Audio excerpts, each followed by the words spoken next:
Hello guys, সবাই কেমন আছো? আশা করছি সবাই খুব ভালো আছো। তো এখানে দেখতে পাচ্ছ আমি একটু রেডি হয়েছি, যাচ্ছি হচ্ছে একটু ঘুরতে। আমার কদিন পর একটা অপারেশন আছে। তো গল ব্লাডারে আমার স্টোন হয়েছে, সেটা আমি বুঝতে পারিনি। সেটারই একটা সার্জারি। স্টোনটা বেশ বড় হয়ে গেছে, পেটে ব্যথা হতো মাঝে মাঝে। তো সেটার জন্যই একটা সার্জারি আমার হবে। তো বেশ কিছুদিন হচ্ছে ঘুরতে ফুরতে কোথাও যেতে পারবো না, ঘরেই থাকতে হবে। তার জন্য একটু ঘুরে নিচ্ছি। আজকেই লাস্ট, কালকে আমি হসপিটালে ভর্তি হয়ে যাব। তো যেতে যেতে এখানে একটু ডাব খেলাম। আর ডাবের শ্বাস খেতে তো আমার খুবই ভালো লাগে, তো অল্প একটু খেয়েছি, কারণ খেলে এখানে পেট ব্যথা করে। আর এখানে হচ্ছে 108 শিব মন্দির, যেটা বর্ধমানের খুবই বিখ্যাত শিব মন্দির। তো সেটাকে দেখালাম তোমাদেরকে, আমিও একটু প্রণাম করে নিলাম।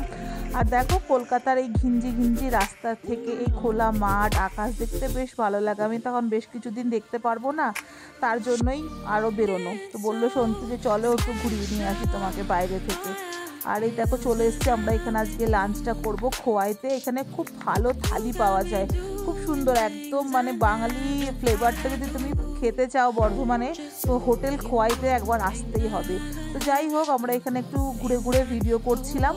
তারপর আমরা অর্ডার দিয়ে দিয়েছিলাম ভেজ থালি, আর তার সাথে ভেজ ফিশ সব রকমেরই থালি পাওয়া যায়, কিন্তু আমরা আলাদা করে চিকেনটা নিয়েছিলাম, যেটা খুবই টেস্টি ছিল। তো ভেজ থালিতে পোস্ত, ডাল, মোচার ঘন্ট, চাটনি, রসগোল্লা, দই, পাঁপড়, বেগুনি দিয়েছে, পটল ভাজা দিয়েছে, মানে কত কিছু দিয়েছে। খুবই সুন্দর রান্না বান্নাও ছিল, আর এদের পরিবেশন করার পদ্ধতিটাও খুবই সুন্দর।